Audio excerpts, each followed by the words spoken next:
Assalamualaikum warahmatullahi wabarakatuh. Waalaikumsalam warahmatullahi wabarakatuh. Di pagi yang cerah setelah hujan seharian, Pak Guru, saya mau menunjukkan sebuah video lama sepertinya dari Lord Bahlil. Lord Bahlil? Iya, tapi kembali lagi naik.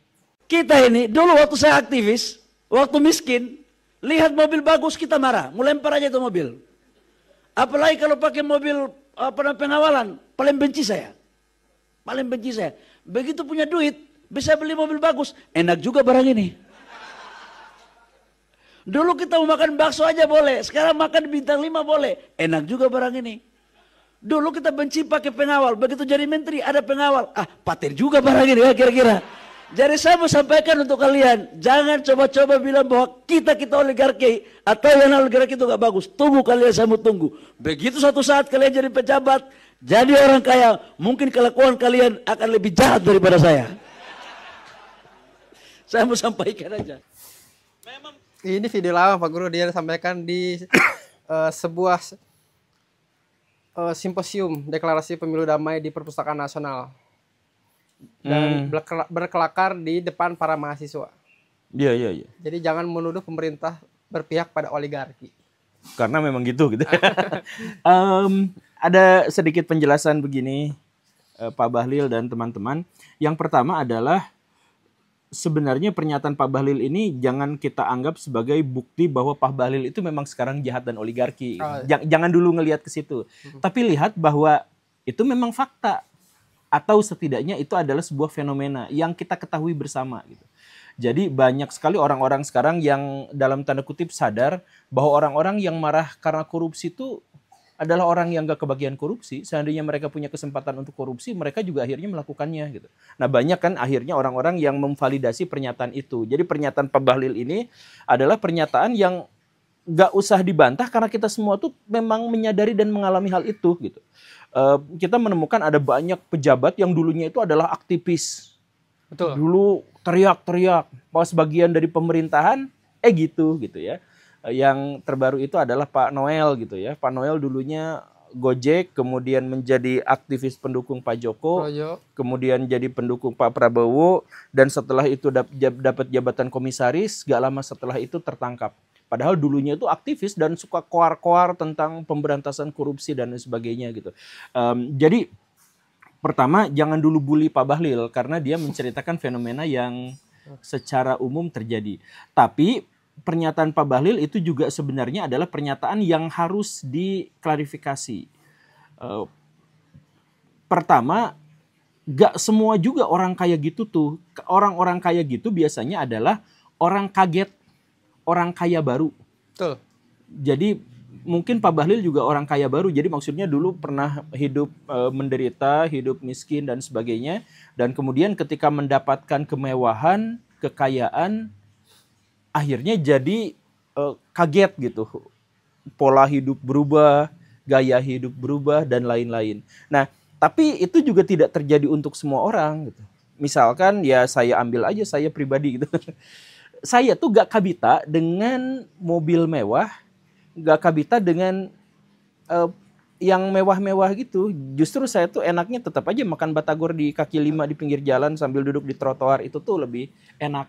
Waktu saya miskin begitu, waktu sekarang punya penghasilan juga masih begitu. Jadi maksudnya setiap orang tuh punya karakteristik berbeda-beda, punya ambisi berbeda-beda. Ada yang puncak kebahagiaan mereka adalah ketika mereka terkenal, ada yang puncak kebahagiaan mereka adalah ketika mereka kaya, ada yang puncak kebahagiaan mereka adalah ketika mereka bisa mendapatkan pasangan yang bagus gitu ya. Puncak kebahagiaan mereka adalah ketika mereka bisa berkontribusi dalam sains dan teknologi dan sebagainya, jadi beda-beda gitu. Jadi ada orang yang misalkan dulunya tuh miskin, kemudian ketika kaya dia hidup biasa-biasa aja karena sebenarnya orientasi hidupnya itu adalah gimana caranya saya supaya dapat pasangan yang bagus.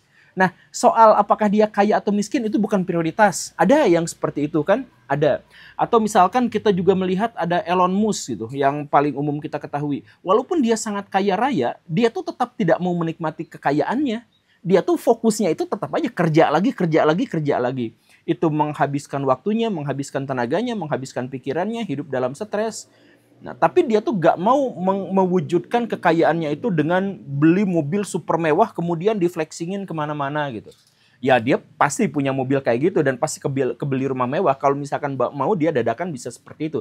Tapi dia flexingnya bukan di situ gitu. Flexingnya adalah di kekayaannya, kekayaan intelektualnya gitu maksudnya, seperti itu gitu.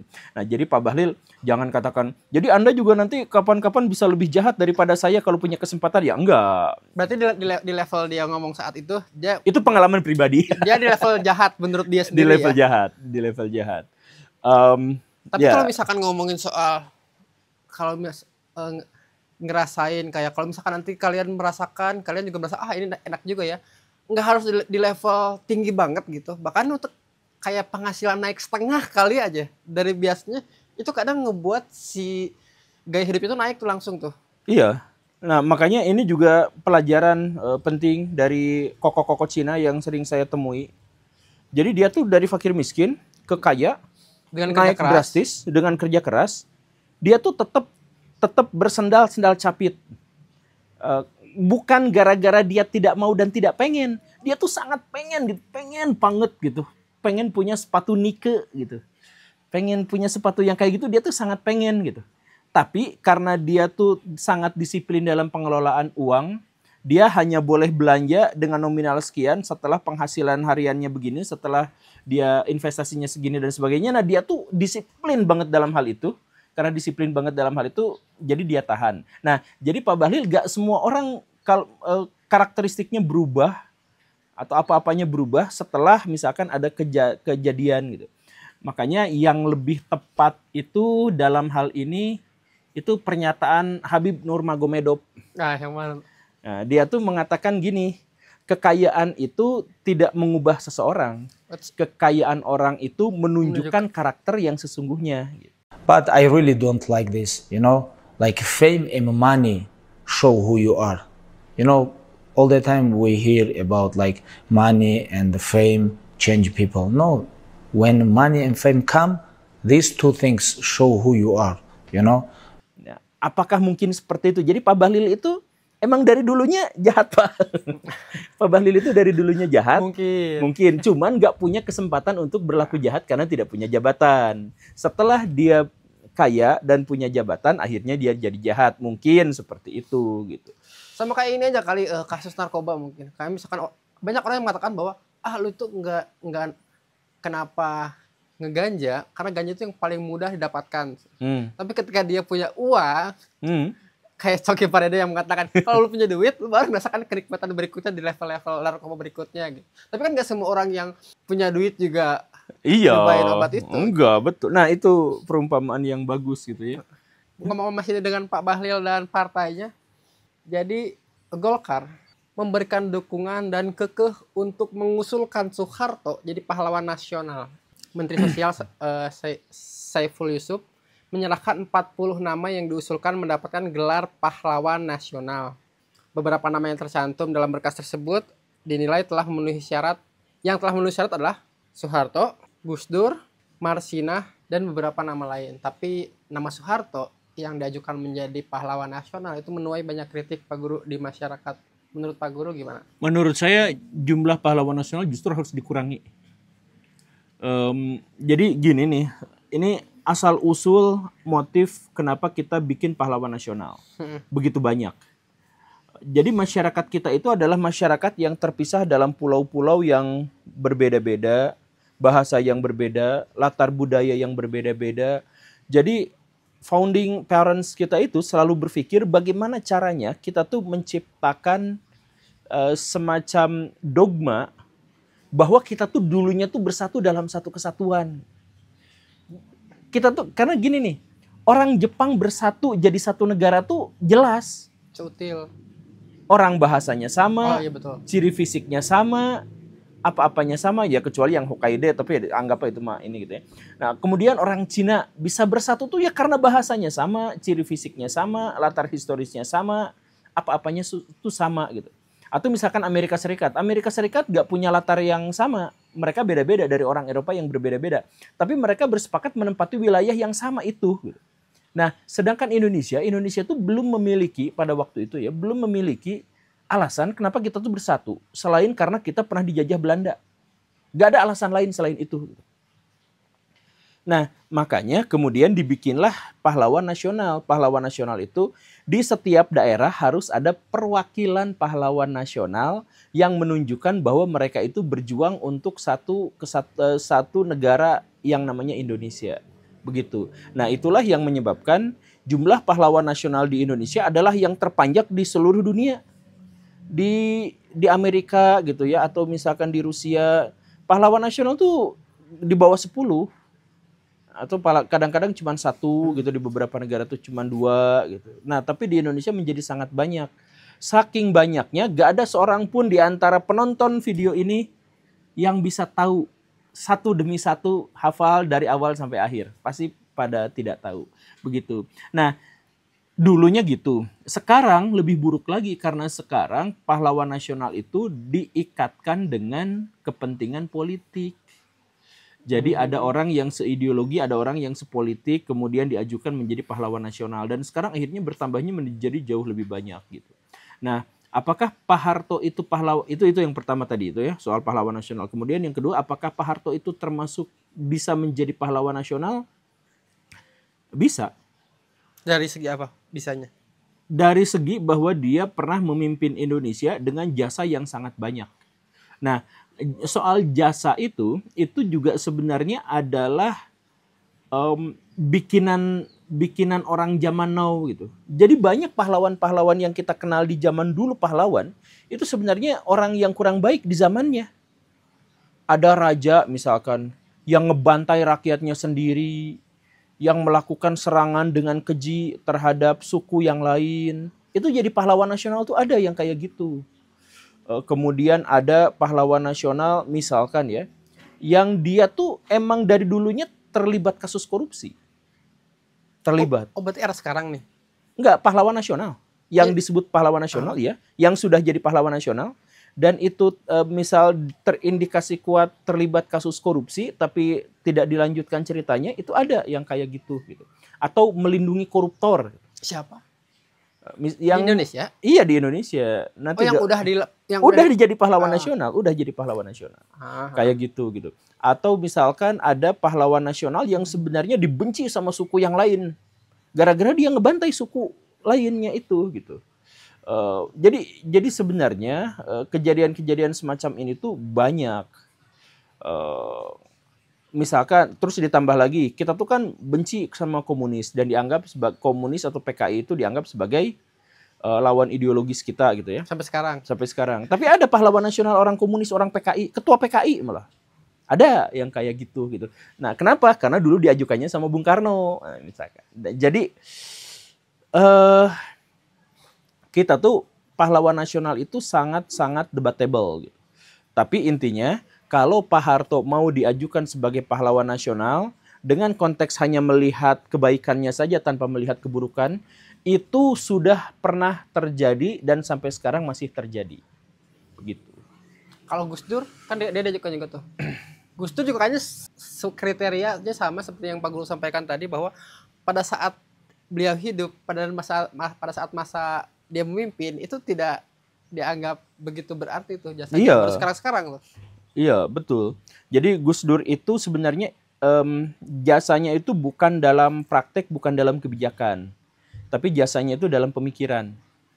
Nah, jadi masyarakat Indonesia itu kagum dan kangen dengan pemikiran-pemikiran Gus Dur yang sangat terbuka, yang lucu, yang kritis luar biasa, dan kekritisannya itu tidak pandang bulu gitu. Jadi mau dari dalam golongannya, mau dari luar golongannya, mau kalau dikritik mah kritik aja gitu. Bahkan dia tuh relatif menyerang orang-orang itu. Nah, di zaman itu wah, hujatan caci makinya luar biasa. Sekarang jadi dan diusulkan kemudian menjadi pahlawan nasional. Nah, makanya saya daripada mikir nambah pahlawan nasional, mendingan ngurangin pahlawan nasional itu, karena banyak tokoh-tokoh yang sebenarnya debatable. Bisa dibilang hampir semuanya itu debatable. Tapi dia tuh apa ya, dijadikan sebagai pahlawan gitu. Ketika dia jadi pahlawan, privilege apa yang keluarganya dapat, karena dianya kan udah nggak ada. Privilege apa yang keluarganya dapat ketika si sosok dari keluarganya itu dijadikan pahlawan? Apa keuntungannya apa? Biasanya dapat tunjangan.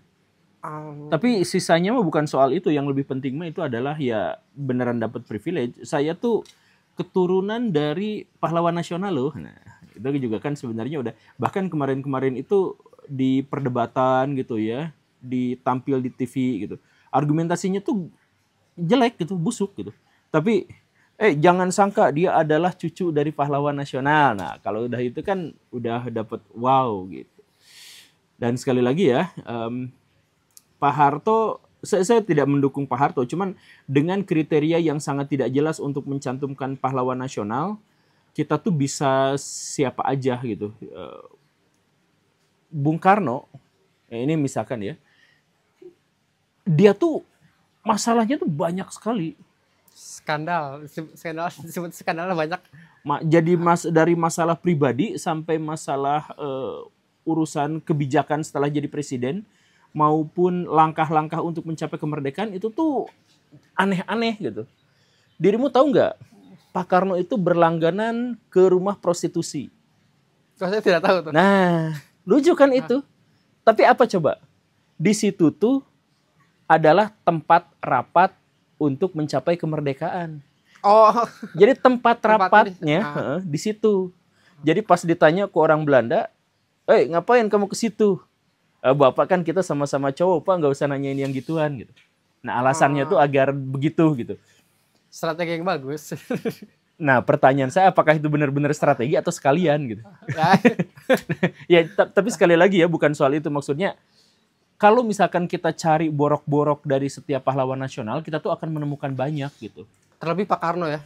Iya. Karena akhir-akhir ini juga pada saat rakyat gelisah, apalagi dengan waktu itu para menteri-menteri joget-joget, itu kan banyak video yang menyangkutkan dengan tahun 63 pada saat inflasi dan lain-lain. Presiden Soekarno juga joget-joget dengan para menterinya, jadi pada banyak menyangkut pautkan itu. Iya. Oh iya betul, dan jogetnya di diskotik juga pernah. Tapi nanti silakan cross check lagi, kalau tidak salah tuh ada laporan dari siapa gitu. Yang Soekarno tuh berusaha untuk, nah dalam hal ini ya, joget-jogetnya Pak Karno itu ada udang di balik batu. Jadi selalu ada udang. Jadi itu strategi Pak Karno tuh. Jadi pada waktu itu Indonesia tuh lagi chaos, baik PKI maupun tentara itu sama-sama ngadodoho gitu, siap-siap untuk melakukan kudeta, menggulingkan Bung Karno gitu. Jadi duluan-duluan. Setelah ada pemberitaan bahwa Bung Karno tuh sakit dan tidak akan terselamatkan lagi. Nah itu dua-duanya tuh panik. Nah Pak Karno tuh langsung joget-joget semalam suntuk untuk menegaskan saya tuh baik-baik aja gitu. Saya tuh gak sakit. Nah, jadi sebenarnya ada konteksnya dalam hal itu tuh. Gitu. Ini bahasan-bahasan gini nggak saya dapatkan waktu pelajaran tentang Soekarno. Oh iya. Di sekolah. Karena dirimu kan belum pernah ketemu Soekarno. Kau juga. Iya, saya juga. Barangnya bagaimana? Apakah setuju dengan Soeharto dijadikan pahlawan nasional? Silahkan tulis kolom komentar di bawah. Terima kasih Pak Guru untuk hari ini. Sampai jumpa besok. Assalamualaikum warahmatullahi wabarakatuh. Waalaikumsalam warahmatullahi wabarakatuh.